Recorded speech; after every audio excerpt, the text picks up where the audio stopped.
Emily's Live? Welcome to Emily is Live with me, Emily Dolan Davies.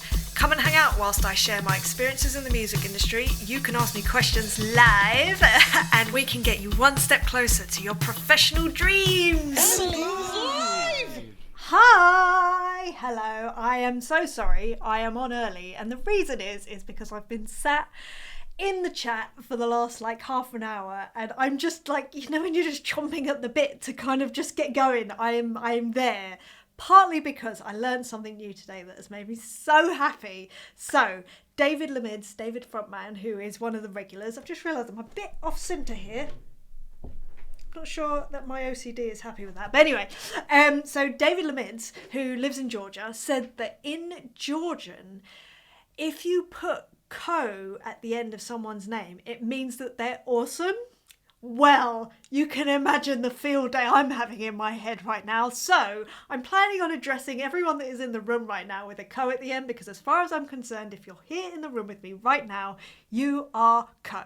You are awesome. So yeah, that I've decided is the theme for today. And in all fairness, I've been so consumed with this whole co situation as we were coming online, as I was going live. I'm not even really thinking about the thing that I was going to talk about today. That's just how it is. So today is going to be a little bit more of a rambling session, but I know that you guys love it. So I'm going to give a quick shout out to all the people that have been in for the last half an hour, essentially. So Nathan Coe.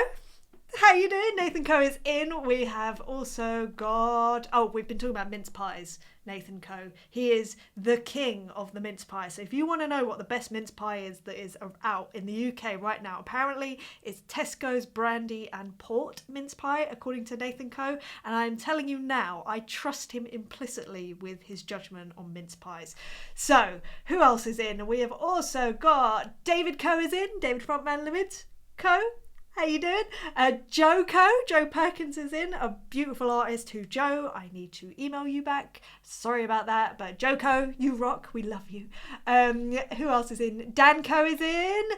I was saying on the chat, incidentally, Rick Danko, is just one of my favourite bass players ever. He used to play with the band. He's unfortunately not around anymore, unfortunately. Who else? Simone Co is in. Hello, Simone. I hope you're well. Always lovely to see you. So, yes, you got my message. Okay, yes, you did say thank you for the video, so I'm glad that you got my message, because Simone Co sent me an email, and I totally misplaced it, because I'm rubbish. But that's okay. I know that about myself, and most people that know me know that I'm rubbish. Fernando Co is in. Hello, Fernando Ribeiro Neto. Co, how you doing? Brandon is in. Yes, Badger Co, how are you? Which is funny, because your company is called the Badger Drum Company. I'm pretty sure that's what it is on Instagram. I'm suddenly just second guessing myself. Anyway, Brandon Co, lovely to have you in. So I will come back to the chat in a little bit, but let me just get on with what the subject for today is. Now, this subject came about because I do a lot of interviews for people, and this can either be kind of podcast interviews, these can be interviews for dissertations. I don't know today's theme. Alexa doesn't know today's theme, but you do because you're here. Anyway, so it can be dissertations. It can also be... I did one literally 3 days ago for a magazine article for the Musicians Union magazine. And there's been this question that has come up so often in the past, I want to say year, and I don't know why. I don't know whether this is a buzzword topic or I don't know, but I found myself answering it a lot, and consequently, as I often do, I'm no good at just sort of going, oh, that's interesting. I always like reflecting on stuff, like why is this that, and why has that happened, and maybe it's because of this, and blah, blah, blah. But the question has sort of surrounded this idea of what is more important, quality or quantity. Now, like I say, these have been in from multiple interviews, this same question. And like I say, so one of them was for, it was someone that was doing a dissertation about social media and the musician, basically. And they asked me that, what is more important? And so it was like, oh, okay, what is more important in terms of quantity and quality? Then it was someone else who was talking to me about the recording studio and drum stem club, that was it. And it was, what's better, quality or quantity? And anyway, all these different threads and all these different sort of surroundings of people asking this, I just thought maybe it'd be a really interesting question to pose to you. And I know that usually the only reason that right, let me finish a sentence. I would love for this to be more real time so that we can have a proper discussion. But the reality is, it's really difficult for me to read the comments and talk and not get distracted because, as you know, I get very distracted very, very easily. So I will talk on this, but I really, really, really want to hear your thoughts on what you think is more valuable to you. I don't think there's a right answer, but I will give you my answer because it's what I've lived. And let me just get back to where I sort of encountered this idea of what's better, quality or quantity. Because, so back when I was, I want to say maybe 20, 21, that sort of area of age, I was obsessed with being perfect. I wanted to be like the best drummer I could. The best in the world. I now know that doesn't really exist. It's preference, it's artistic, it's subjection, anyway. But I wanted to be the best. And I would incessantly and obsessively, I should say, research what my favourite drummers or what the best drummers in the world did to become the best that they were. And I would obsess over this. I would read biographies, I would read interviews, I would watch documentaries, I would talk to them, I would just do everything I could to work out what this common thread was that made them so brilliant. Because at that time, when I was about 20 years old, I was so obsessed with being perfect that what it actually did was it ended up making me not do anything and being completely unable to take any sort of action, because as far as I was concerned, if it wasn't perfect, it wasn't worth doing. And not only that, I was terrified of being judged and, putting something out there that people were like, she's rubbish. I always had that in my head that I wasn't very good. We all suffer with self-esteem issues and imposter syndrome and all of that. I had it. It was rife. But what it meant was that it consumed me, and it made me just not do anything. And so what happened was I started researching into different drummers that I really loved and what they did, and there was this common theme that all of them were just working a lot. And let's take away the working side of it. They were just playing a lot. It's one thing to be working and being paid, whatever. That's kind of a separate entity. I felt like let's just take those two things apart, because the bottom line is, whether they were working for money or whatever, they were playing a lot. And it made me realize that actually, for me personally, it wasn't about whether the quality of what I was doing was good enough at that time.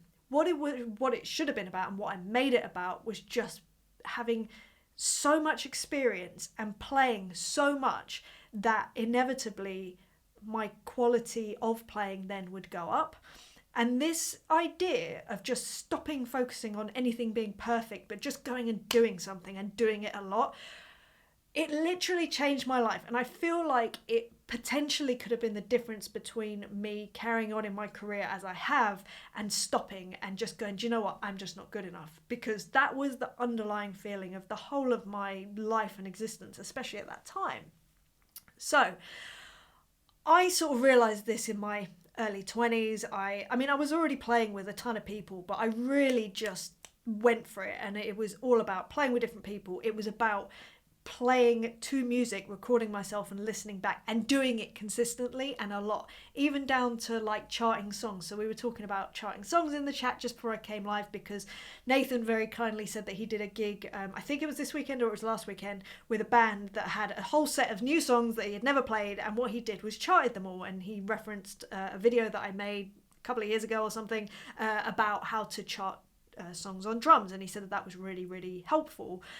The only reason, firstly, thank you Nathan Co, that really means a lot to me, but the point is, the only reason that I'm any good at that and I can then share that knowledge is because I became obsessed with just doing it a lot.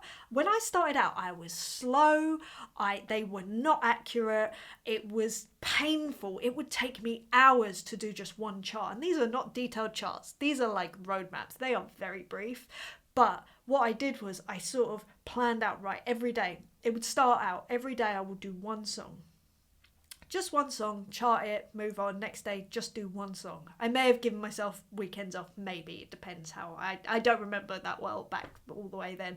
But then gradually it became, 2 charts a day, and then it became 3 charts a day, up until the point where I was getting called for gigs and there would be 40 songs on a set list and I could chart them all and do them all within a few hours. That kind of skill, you don't learn that when you're under the cloche and all of a sudden you have to learn to chart straight away and go and it has to be perfect. It was years of just doing it and then by default getting good enough at it that I can now trust my charts pretty much implicitly. I'd say like 99.99999% of the time, if I've written a chart for a song that we're going to play, it's going to be right. I can trust it and I'm happy and it makes me comfortable. But again, it's just because I've done it so much. So again, the quality came, but it started out just being quantity. The quality was awful at the beginning, absolutely awful. Now the same can be said for putting out videos, for instance, or content on social media. I think I mentioned that was the surrounding for the question for this thesis that someone was doing about social media. And it was like, what is important? Should you just be putting quality content out there? Now, I love a bit of quality content, I do, but if I were to pick between quantity and quality, it's got to be quantity. And the reason for that is, again, you just get better by default every time you do something more. Like, the more you put out there, the better you're going to get. But the other bonus with things like that especially is that you get feedback and you know what is working, what's not working, what are people responding to, what are people not responding to. And then there's another level, which is if you're posting on social media because of your business or because of your career, what you want to do, you are top of mind with people. You are part of their day-to-day routine, I suppose. They go onto Instagram, they scroll, they see a post from you, they might like it, they might not, they might scroll on if they don't like it. Doesn't matter, it's a split second, they probably won't even remember it later on. However, if they're thinking about, I really need a guitarist for this gig, I'm just going to jump on Instagram just to generally scroll, look, there's that guitarist, I wonder, they might be quite good actually for this thing. Moments like that literally will change your career like that. And you're not even going to know about it either, which is just the most hilarious thing ever. So I feel like for me, quality comes after time, but I think that to focus on quantity is a really good thing, especially early doors with certain things. I think if you can just do things a lot. So there's another thing, I posted this on, I did post it on Instagram and on TikTok. So there was this guy and he was saying, telling this story and it resonated so much with me. I'd heard it before, but in a slightly different context. So I don't know whether it was the same story, just with different characters, if you like. But there was this experiment that was done. And it was an art teacher. Now, the art teacher had a group of students, split this class of students into 2 groups. The first group were asked after 1 month to basically just produce one piece of work, and it had to be as good as it can be, just one piece. The other class had to do 30 pieces of work, so one piece of work every day, or no, maybe it was as many as they could, but the emphasis was not on the final piece. What this meant was, inevitably, when the teacher got to the end of the month, the students that did better were the ones that had done 30 or more pieces of smaller work to get to this final piece of work versus this one piece of work that the other group had done. And that's because they had experimented, they had made mistakes, they had found out what worked, what didn't, what worked for them. That's the other thing. It's not just about giving to other people, it's about what works for you. And I just thought that was such an interesting thing. And as I say, because I am incapable of just listening to stories and not then examining my life and my journey and, it's just part of who I am, I realised that it was a huge part of why I'm able to do what I do to this day, even in this new studio, right? So, and it was the same in the old studio. I'm still learning this space. I'm still learning how the mics are picking up different parts of the drums, the room, the whole thing, the setup, how things are reacting, how my preamps are then reacting. But anyway, the point is, rather than trying to obsess over just creating like the perfect thing, I'm just trying to create lots of things at the moment. So lots of drum stem packs. Like every day I'm trying to do a little bit towards Drum Stem Club, which is great because it means I get to release content for you, which by the way, the first official pack from emilydrums.com 2.0 will be out on Wednesday on the 3rd of November. So if you're interested in that, go to drumstemclub.com. I'm so excited. But the point is, it's not perfect. It's definitely not perfect. But it's something. And I've already started on the next pack, and the next one is a little bit better. In fact, the next one will be out the following Wednesday. The third one I started doing today, and that is so much better than those two put together. But it's just because I've been doing more of it, and I've been learning the space. I've been learning how to manipulate it with what I've got right now, and I love it. It's the same with I'm filming videos and choosing different, angles. Even like this. You want to know what happened today? So this was fun.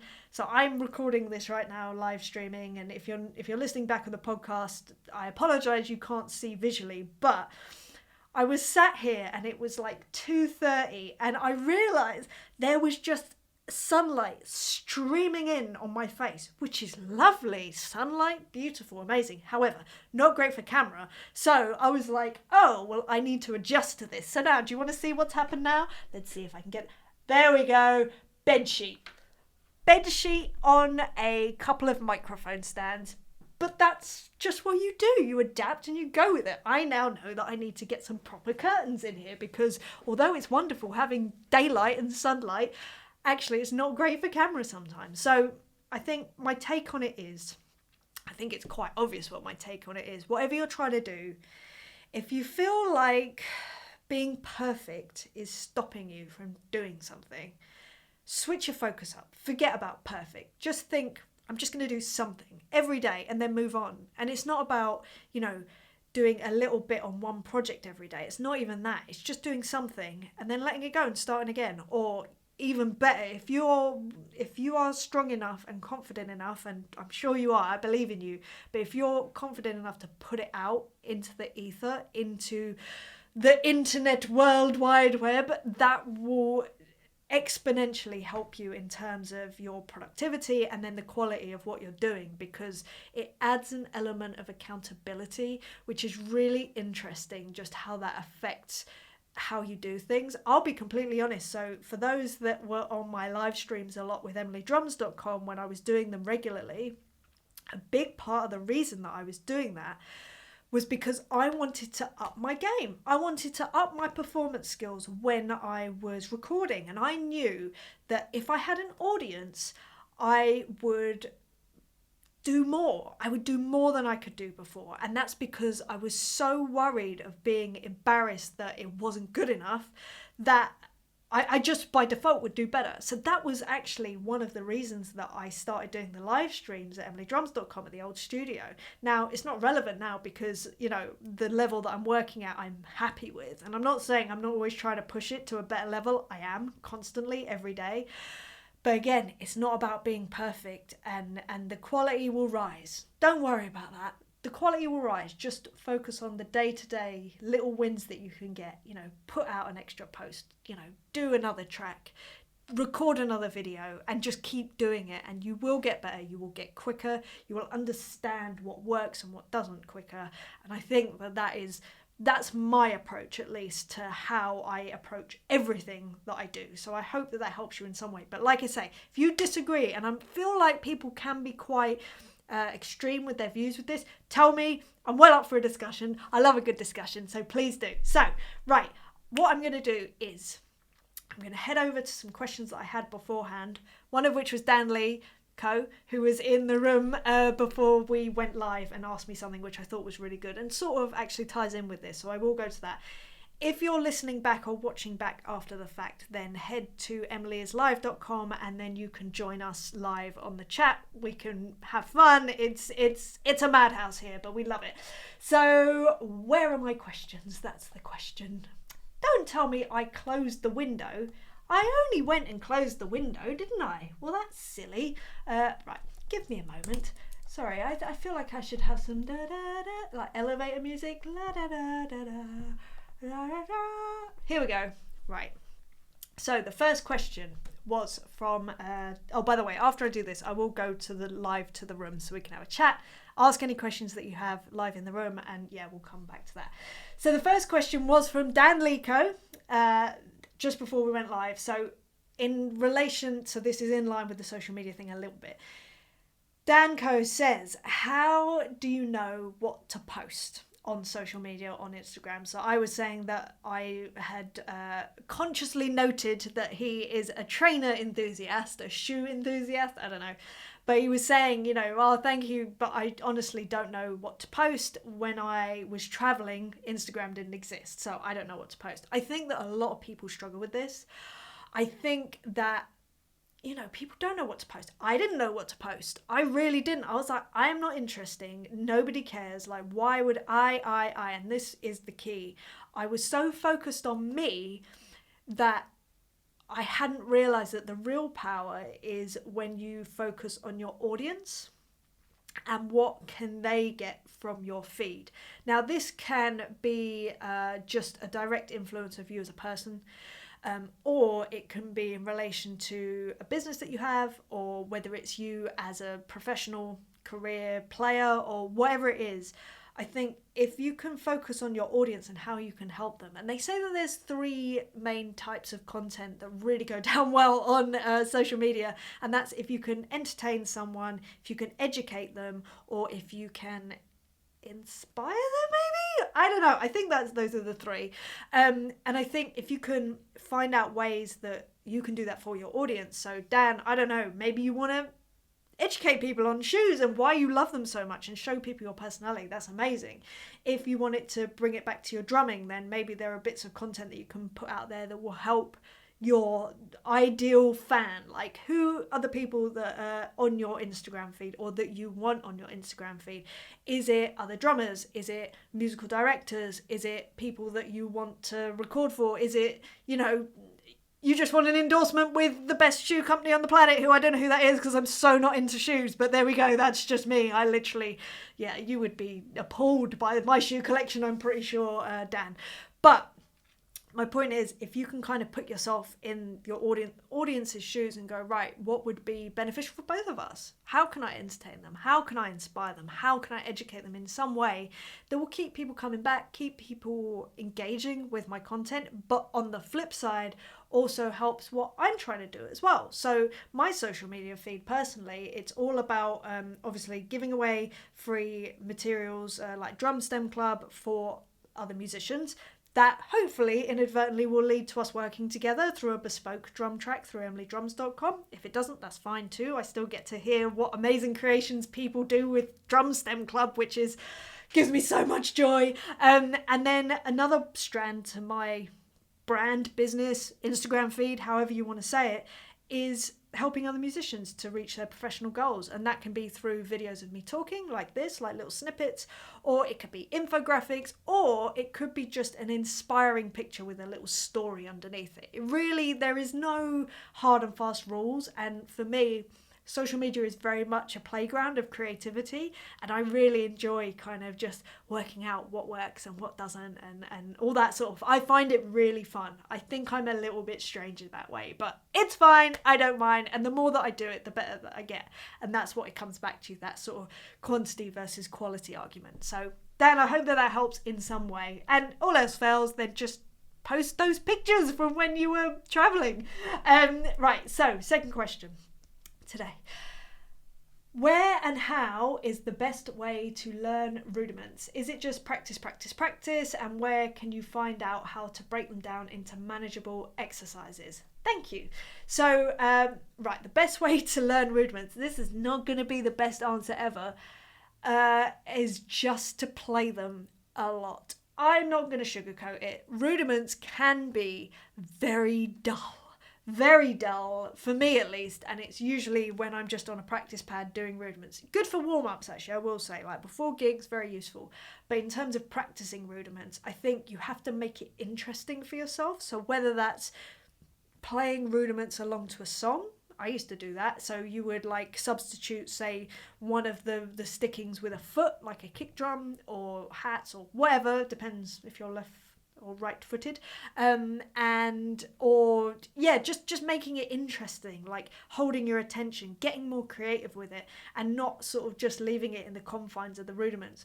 Either that or trick yourself. So if you say to yourself, right, I will do 10 minutes of rudiment practice, dull, but after that, as a reward for 10 minutes, I will play whatever I want, or I'll play to this music, or I'll do, I don't know, even something completely different. I get to have a cup of coffee.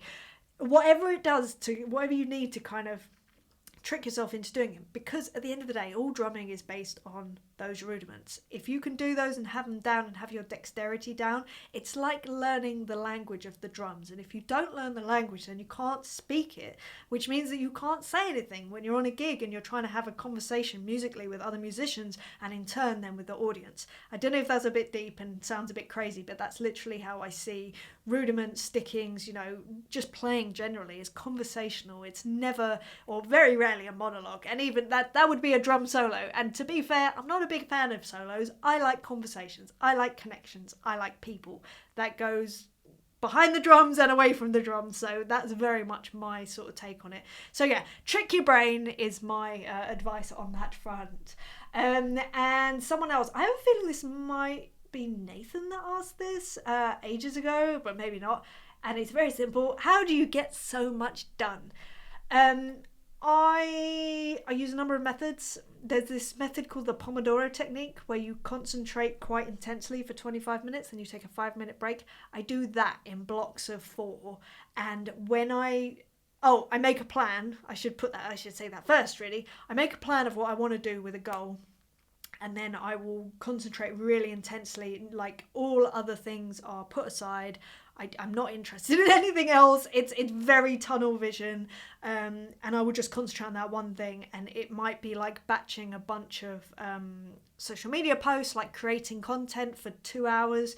It might be working on Drum Stem Club. It might be recording for an artist. I literally, when I do something, I give it my 100% attention. It's just how I am. I don't know why that is. It can be detrimental sometimes, but I do use it to my advantage. So I know, like, for instance, doing this, you will never catch me like, oh, my phone's going to go off. Watch how now my phone does go off just to teach me a lesson. But the point is, I'm here. I'm with you. You are the only important person to me right now, and this is what I'm doing. It's the same when I'm working with an artist. If I'm working on your song is everything. It is all encompassing, and everything in my life right now is just that. So I think crazy focus is the answer to how I get so much stuff done. I will say that it's not necessarily all that healthy sometimes though. So always have a balance for sure. But right, now we get to the questions in the room. Again, if you want to join the conversation in the room, then just go to emilyislive.com. You can sign up and be part of this conversation and the madness. So mainly we've been talking about cake, wedding cakes, because Nathan has been doing crazy gigs. Nathan Co. has been doing crazy gigs all weekend until like 5 a.m. People are loving this Co thing. So if you missed the beginning of this live stream, in Georgia, so David Lemidz has told us about this. If someone is awesome, you put Co at the end of their name, which I'm so into. Thank you, David Co.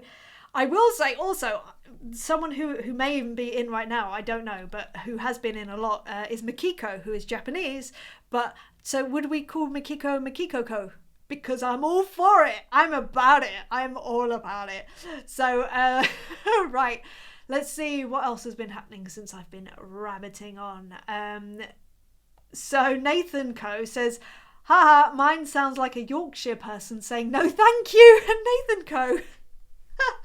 No. David Frontman says, welcome to the Co. Oh, I'm all about this Co, David Co. Nathan says, I'll have to go with Nate. Oh, Nate Co. That sounds like something out of Nate Co. Final Fantasy, what was it, Shinra and all that lot? Man, if you don't know what I'm talking about, I'm going to seem so weird right now. Nateco, what was that called? There was like the global kind of evil people, and it wasn't Nateco, but it was something like that, or maybe something out of like Abe's Oddworld, you know, the guys that are just taking over the whole world. Anyway, welcome to my brain. Dan Lee Co says, I'm a Keanu Reeves character, Danko. Oh, is that a Keanu Reeves character? Is it from Constantine maybe? It's literally the only thing I can think of that is in the Matrix right now. Nathan Co says, what are you doing with yourself then now, David Co? Oh yeah, so David Lemidz Co has been, I feel like he's been working like 20 million jobs, different jobs, and the latest was chefing, which is always going to get all of our attentions because we are food lovers in this spot right now.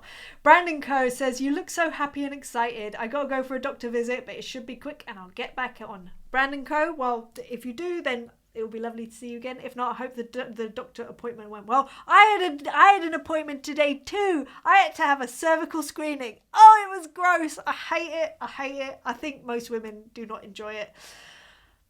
Oh well, it's good. It's, as I say, for like 10 minutes of discomfort, I get a year or a few years of peace of mind. So that's a good thing.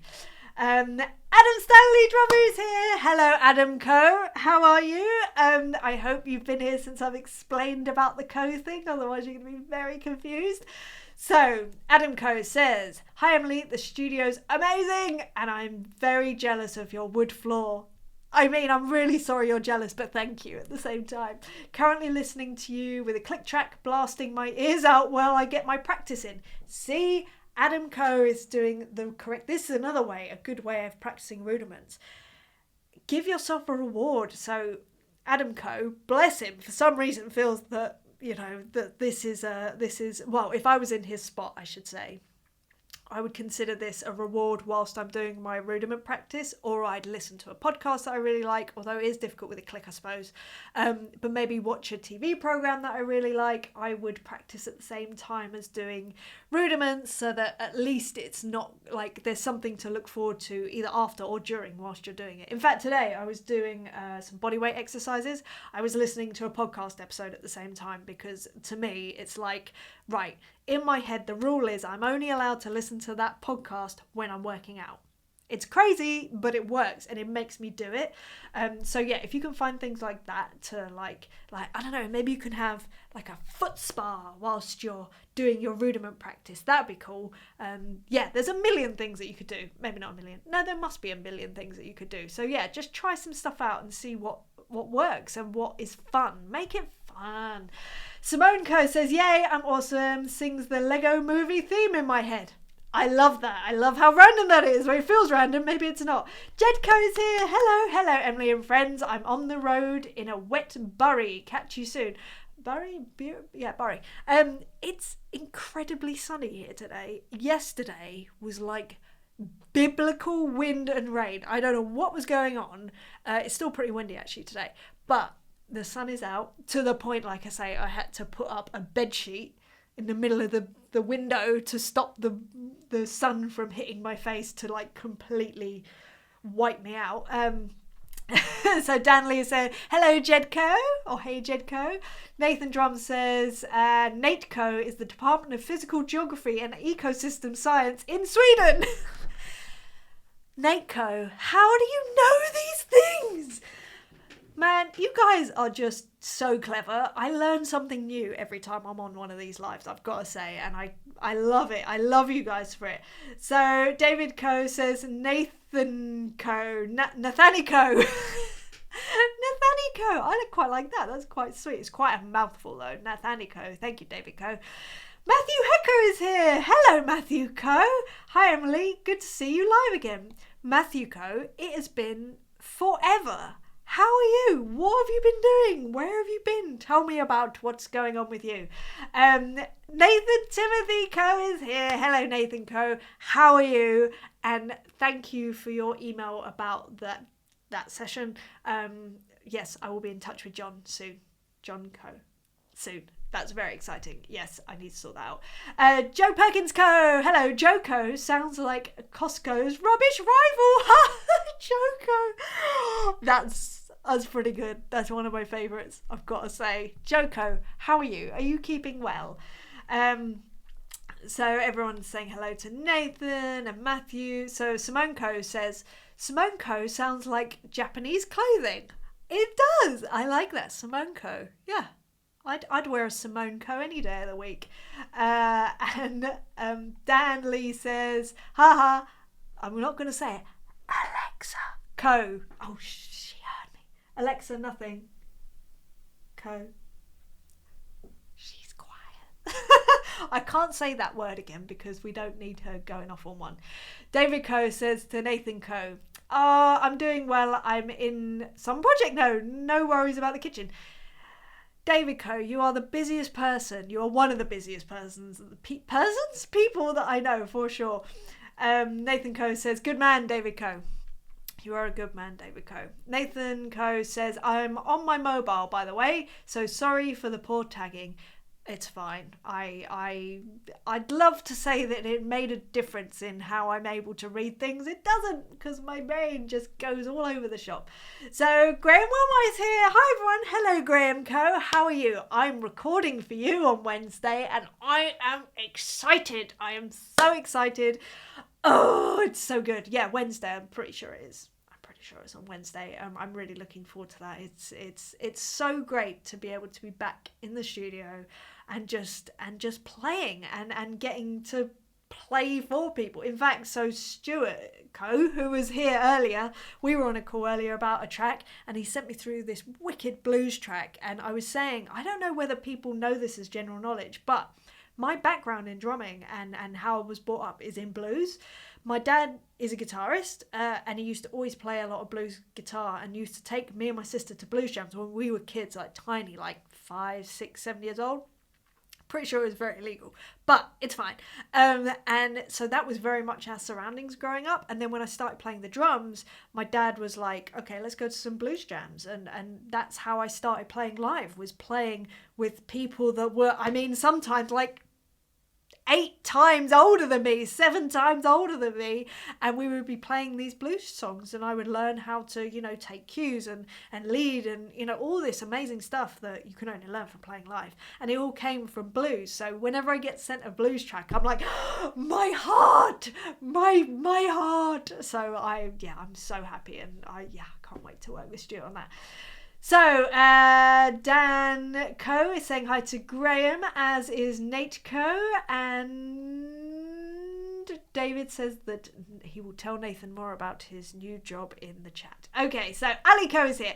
Hello, Ali. So, so this is on the discussion of quality versus quantity. Ali says, quality for me every time with everything. Drums, relationships, shoes, mince pies. Doesn't have to be perfect, but has to be great quality. And quality is subjective. I think you've hit the nail on the head, Ali Coe, and that is the fact that quality is subjective. I think that if you can do the best that you can with what you have at the time, I think that's really good. But for me personally, I just need to put restraints on it, whether that's a time restraint, whether that's an equipment restraint. I don't know. There's a number of things that I need to do for myself that will give me an indicator of when to stop and move on, because otherwise I will obsess over something. I don't know whether you knew that I'm pretty obsessive over most things. I'm sure that that's a very subtle thing that you didn't know about me.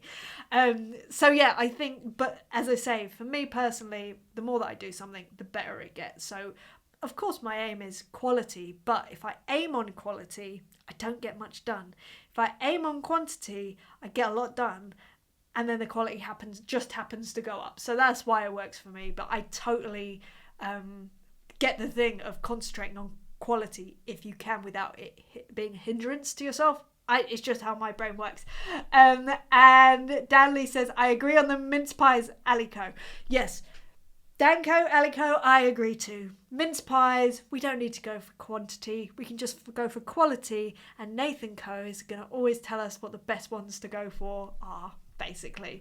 And Graham Coe says, yes, not sure about quantity over quality when it comes to food. Do you know what? I'd never thought about it in the context of food, and I think you are all 100% correct. I'm trying to think about where that might not be the case.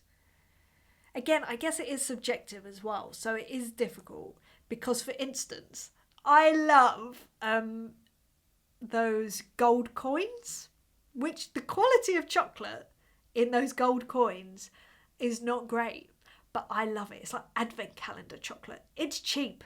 I love it. It's so good. So, but again, it's subjective. So to me, that's quality. Well, I know it's not quality, but I love it. So it's quality to me. And yeah, I'd rather have one gold coin or one advent calendar chocolate. And I'm about to say something really controversial, so I apologize, especially for any American and Canadian listeners right now. I would rather have one gold coin or advent calendar chocolate over a lifetime supply of Hershey's chocolate. I think Hershey's chocolate is possibly one of the most disgusting things I've ever eaten. And I always had this reaction to it. I can't believe I'm sharing this with you. I used to think whenever I ate it, because I would try, I think it's the Hershey's Kisses specifically. Whenever I'd eat one, because I have family that live in Canada, they would bring some over sometimes, so sweet, and I used to see Hershey's on TV, and it was like, oh my god, it's amazing, Hershey's chocolate, it's American, woo! And then I'd eat it, and it felt like, or it tasted like, I was eating sick, and I couldn't understand this reaction, why I felt that. It made me feel unwell. I hated it. It was disgusting. It's one of the worst things I've ever eaten in my life, honestly.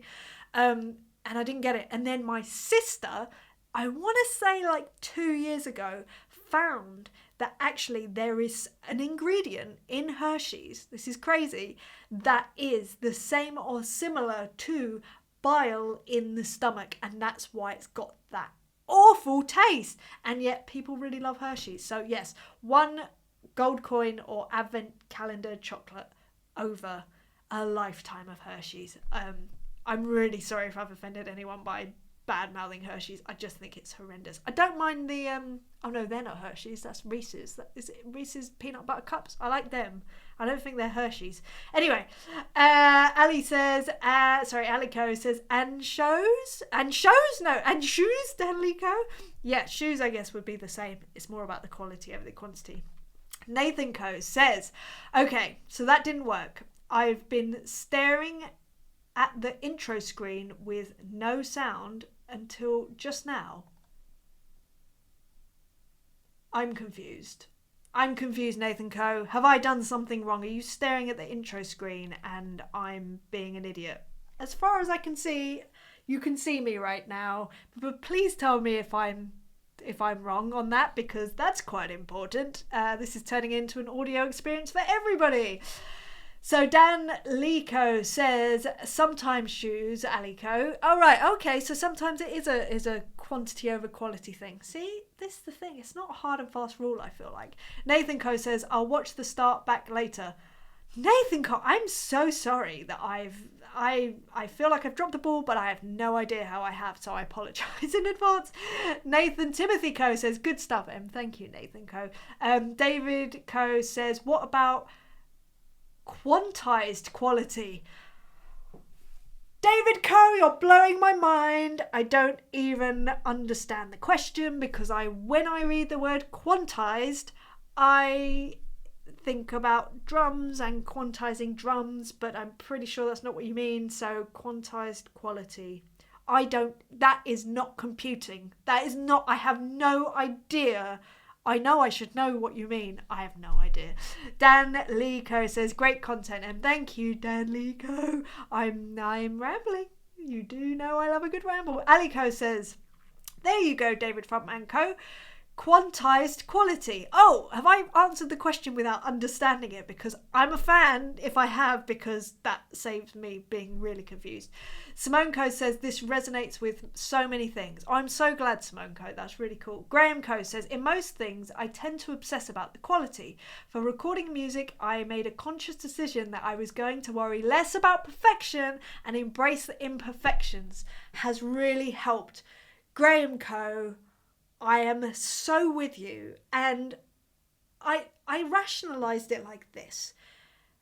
I don't know about you. Well, I probably do know about you, because I know that, let's take, I don't know, the Beatles, for instance. They're widely liked. I know not everyone likes the Beatles, but let's just take it because it's quite a good example. If you listen to their stuff, their early stuff, it is not perfect. There's things out of tune.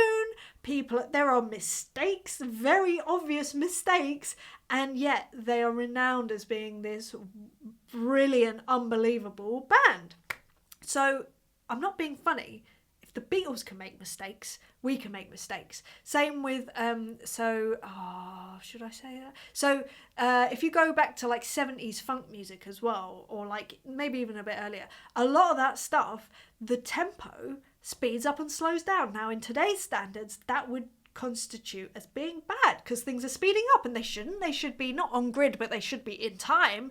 But it's fine, and they sound great, and it's the imperfection that makes it brilliant. And actually, it's the thing that makes it human, and that's the thing that makes us connect. I don't know about you, but there's nothing more boring for me than seeing like a perfect musician, a perfect drummer. It's like I appreciate it and I'll be like, wow, that's incredible for what it is. But I very often don't feel necessarily inspired.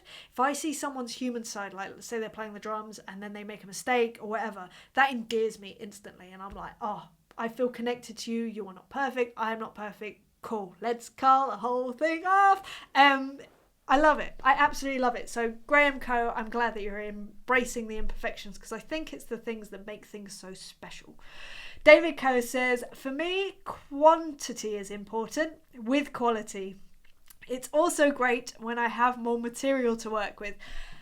Well, David Coe, I can tell you that I know that quantity is important to you because you are one of the people from Drum STEM Club who create some of the most work that I've ever experienced using Drum STEM Club. And not only that, the quality is amazing, but I know it's because you've just done it a lot. You have done it a lot, and I'm sure that if you compared your first ever recordings or whatever to the ones that you're doing now, it would be like chalk and cheese because you've just done it so much. And yeah, it's working for you. That's all I'm saying, David Coe. So kudos to you.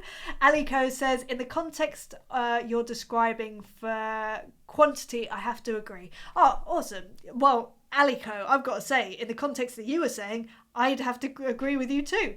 Dan Lee Coe says, thanks for that insight, Em. It's my pleasure. Like I said, if I'd have worked that out earlier, I would have saved myself so much pain, I think. So I hope that has helped you too, Dan Lee Coe.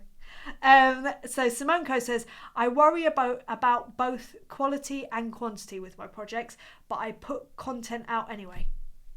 You rock, Simone Coe. That is, I feel like that's the underlining thing. Like, no matter what you're concentrating on, as long as you're doing the thing, and whether that's putting out content or whether that's finishing tracks or whether that's anything, if you're doing the thing, that's all that matters. I suppose it's if you're getting stuck on quantity or quality, sorry, I should say, because that's what I got stuck on, then just flipping the switch with it, flipping your focus will really help. But if you're nailing it with both, you rock, Simone Coe. I'm a fan. Nathan Coe says, I tend to go for more of a prototyping methodology. Oh, I'm so in. What are you talking about? Getting something down is invariably better than nothing, I agree. Then iterating on the quality of the parts of the project until it's my best work. Well, Nathan Coe, that is the basis of the whole recording yourself and listening back thing. I think everything you're saying is perfect. You're saying it in much more fancy language than I am, can I just say? But that's because you're a fancy person and I am a bit rubbish and sometimes a little bit thick, and that's okay. So yeah, I think I think that is part of the quantity thing though. You do something, you put it out there, and then you can reflect on it and go, right, what could I have done better? Let's do that with the next one. In a way, that's kind of the supercharged version, I guess. Rather than just doing something and moving on, it's like, okay, I'm going to reflect on that and then I'm going to move on. As long as that doesn't stop you from moving on, if that makes sense. And you don't focus on, oh, but this is rubbish or that could be better or whatever. Just as long as the momentum, I suppose. Momentum is such a key part of everything, I think. So yeah, but I love that. That's, like I say, that's the whole premise behind recording yourself and listening back for like the whole of your life, basically, because that is how you're going to get better. Love that, Nathan Coe. Love it. Nathan Coe says, because the bar of what my best work is, because the bar of what my best work is will always rise. Yes, Nathan Coe, I agree. And I think inevitably it does, especially if you're being so purposeful with how, you're going to make things better. Adam Coe says, I'm currently between your lots of pieces of art example versus needing to strive for your live stream recording mindset. Did 3 versions of a client track this weekend, gave the best result, but grrr. Okay, hold on. I feel like I need to read that again. Adam Coe, I'm currently between your lots of pieces of art example versus needing to strive for your live stream recording mindset. Oh, so just being as good as you can. did 3 versions of a client track this weekend, gave the best result, but grr. So are you just upset that it took three versions? Or, because to me, I mean, you're doing it, and I think, unfortunately and fortunately, the nature of our job and just being in a creative world is that things can always be better. And then they will get better, they will, but it does just take time and working in the way that you need to work. So if what you're doing is good enough for your clients and you're happy with it, then just keep going. More, and then inevitably things will be going up. And then, or do, like I say, that kind of tricking yourself into, right, I know this about myself. I know if I have an audience, I do things in a better way. It's part of the reason I'm doing these episodes as live streams, because it makes me more purposeful. Today maybe didn't count because it was a little bit rambly, but I do try and be a little more, thought out in how I'm going to present things.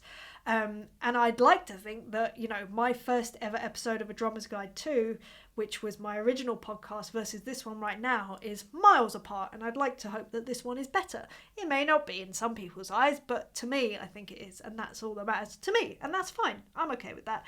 So maybe, Adam Coe, you don't need to do both things. Maybe just choose one.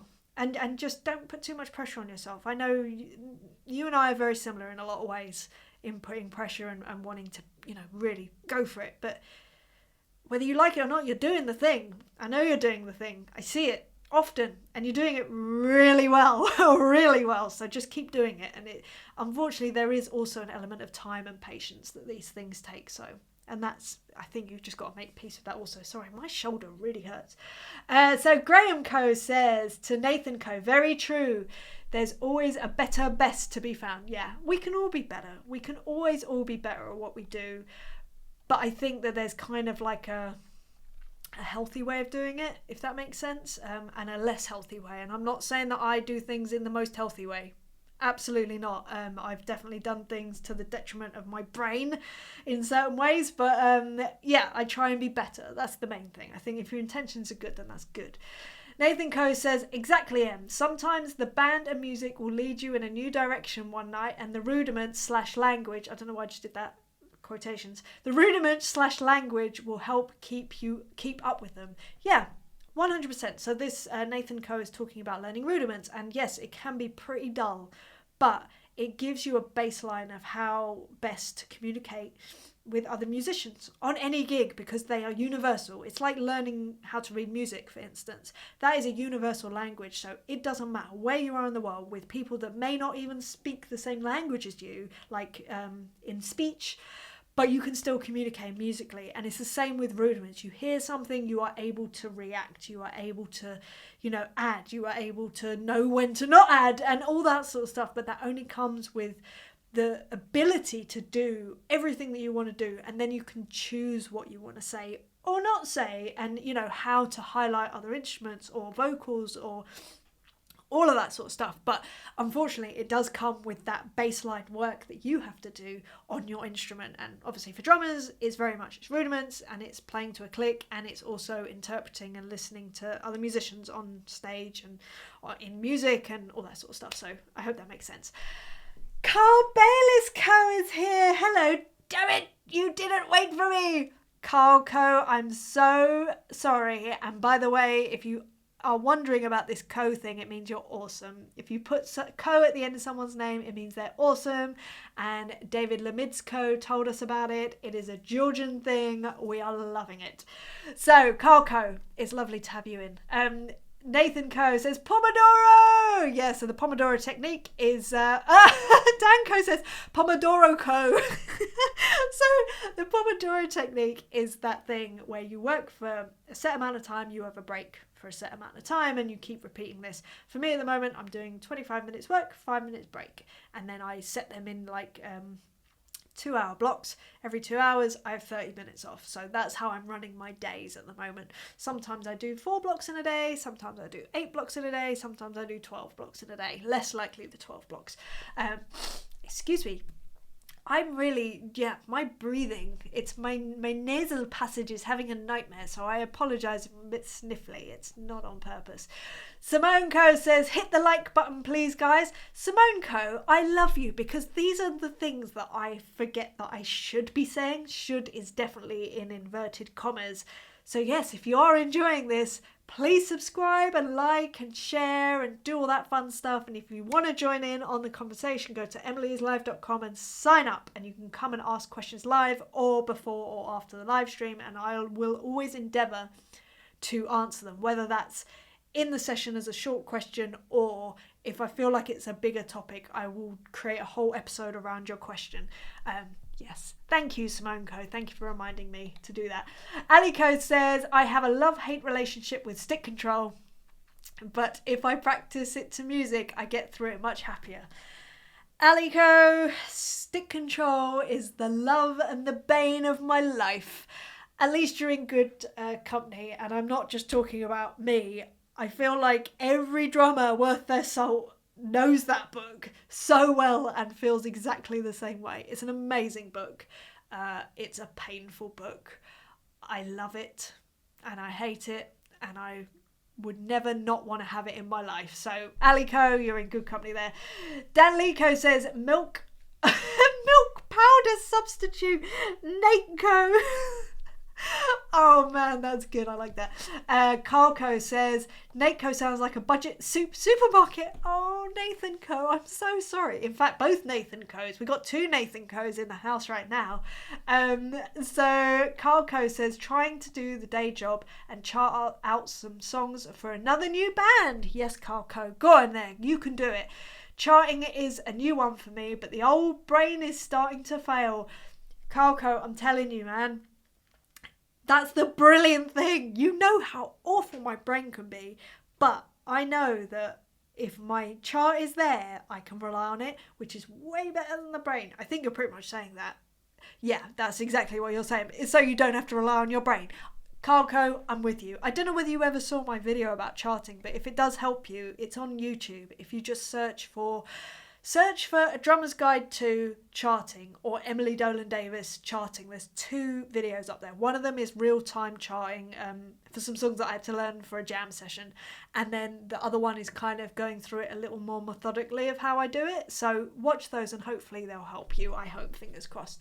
Nathan Coe says, a foot spa. Right, left, right, splash, splash, left, right. Yeah, I didn't think. So if you're going to do rudiments whilst in a foot spa, maybe just do the hands, maybe not the feet. But if you want to practice the feet, maybe go and get your nails done or have a nice hand massage or something. Yeah, that'd be really creepy for the person that's doing it. They're like, what is wrong with this person? Why are they tap dancing on the floor?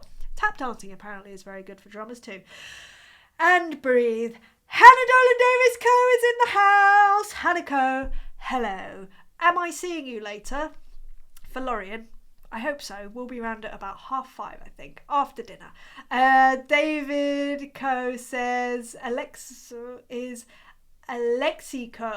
Oh, so there's a change there. I like that. So if it ends in an A, do you change it to an I?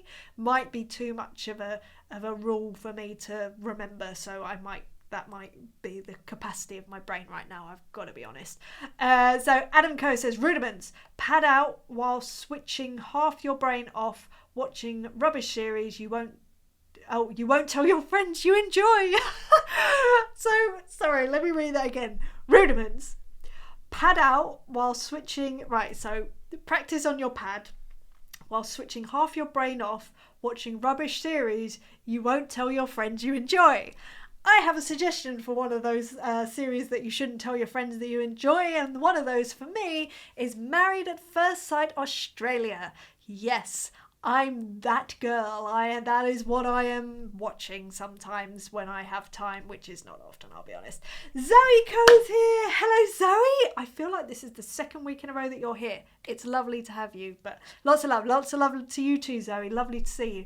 Carco says, hi, Hanco. Stuart Coleman Co is giving us not a thumbs up. And A-OK, that's it. Matthew Northcote is here. Hello. Hi, Emily. Hope all is good. Got my first proper big gig next week. Post-lockdown. Uber excited. That's exciting. I'm excited for you. Tell us more, Matthew Co. Where is it? Who is it with? Tell us more. When is it? When is it? Where is it? Brandon Co says, I'm back. One of the things I want to add is that add in the quantity versus quality thing. Quantity will produce quality over time.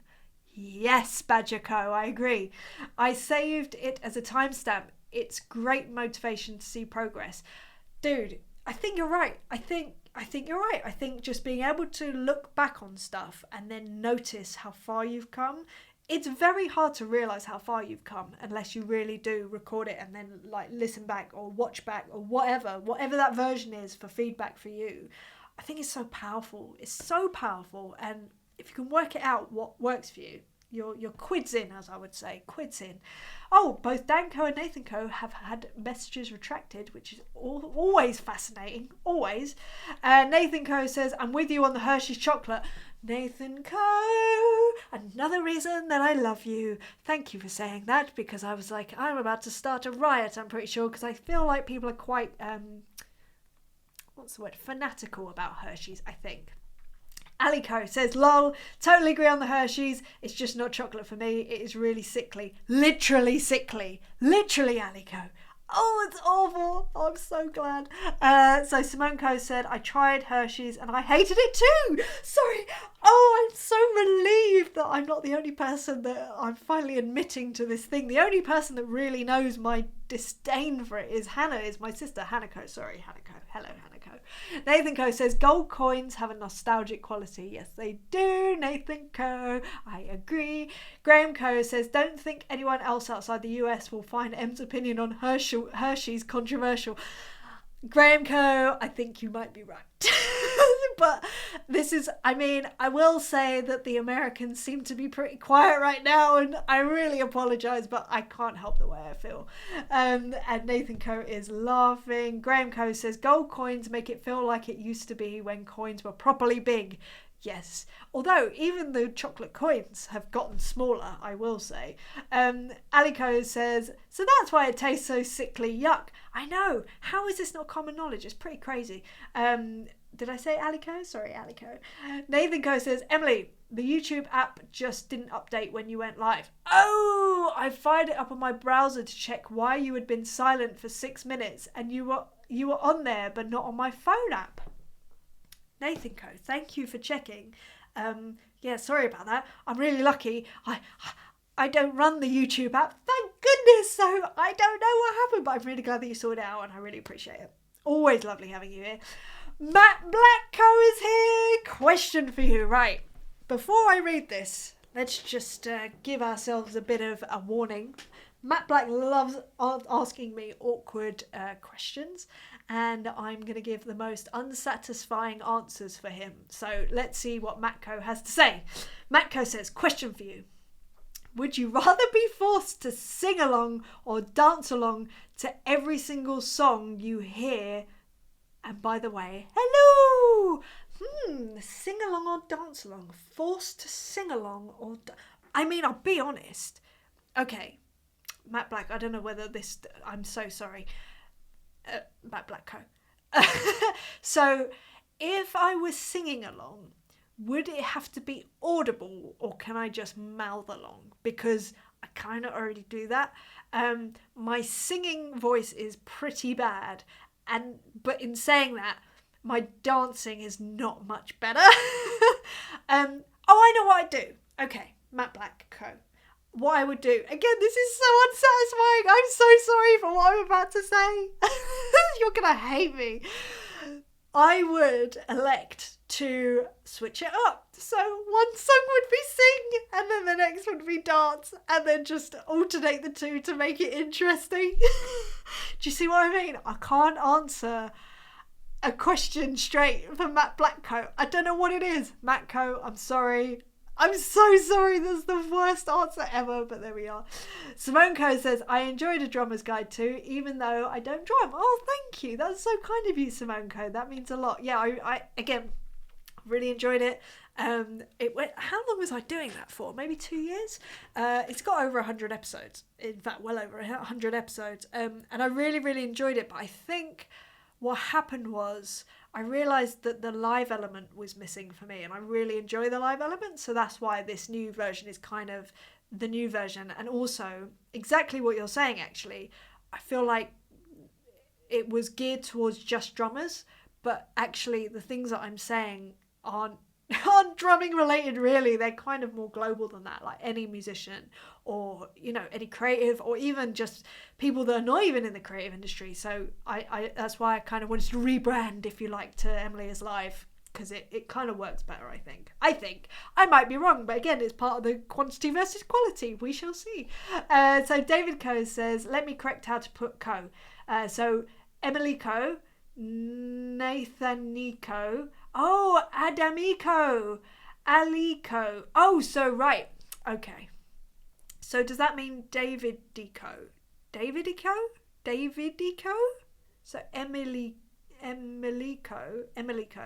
Nathanico. So we're missing out an I. I'm sorry. It should be IKO, I suppose, unless it ends in an I by the looks of it. So Adamico. I quite like that too. So Simonico. Yeah, Simonico. And, oh, but it's still... Oh no, Davidico, I think. So Haniko, there you go. Sounds almost like honeycomb. Says, yes, right, so I will be seeing you shortly, actually. In fact, that I can't believe it's been an hour already. Adamico says, yes, we binged, oh, Married at First Sight Australia during lockdown. Jess is the worst. Dude, watch the newest season that's out. There's some crazy stuff that's happening. And yeah, and Jess, what was Jess's partner called? Was it? It wasn't Mike. Mitch? I can't remember, but he was so sweet. And I was like, oh, you poor sausage. Simonico. Oh, he really messed me up here, Davidico. Davidico. Yeah. I am really overthinking it now. Hi, Simonico is funny. Hi, Ice Skater 1989 Nico. So Carlico says, just found the charting videos. Cheers, we'll give them a watch. Off to listen to album mixes tonight. Yeah, have a watch. It might help you. I really hope it does. Matthew Eco says, well, I have 2 shows with Mike and Kate Westbrook. Amazing. As Mike has just turned 85. Unbelievable. And the London Jazz Festival is putting on 3 concerts, and the one I'm doing is at the Pizza Express on the 17th, with a local warm-up on the 5th in Ashburton. Woohoo! That sounds amazing. What a way to gear up your live stuff again. That's amazing. I love it. So Adamico says, I might change my Insta name to Adamico. I mean, it's not a bad shout. It's not a bad shout at all. Matty Co, here we go, Matt Blackie Co says, unbelievable. Emily ducked my question again. Grr. Matty Co, I'm so sorry. I don't know what it is about. Maybe it's the way that you phrased them, but they really, I don't know. You just hit something with me that I am incapable of actually committing to an answer. I'm so sorry. I'm trying to work it out in my head right now, and I just can't. So Adamico says, Miko drums. Nah. Oh, I like Miko drums. That's cool. I like that. Miko drums. Alico says, has anyone got their Christmas tree up yet?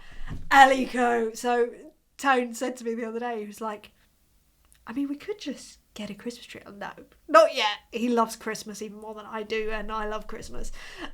So Fernando Eco says, Fernando Co sounds a little bit weird. No, Fernando Eco, I think it's good. I like it, Fernando Eco.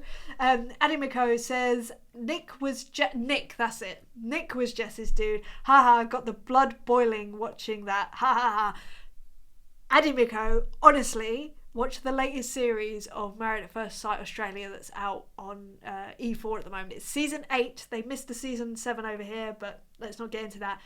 But this season 8, there are some moments that you're like, how is this a thing? How is nobody saying anything? How is nobody seeing this? Like, it's crazy.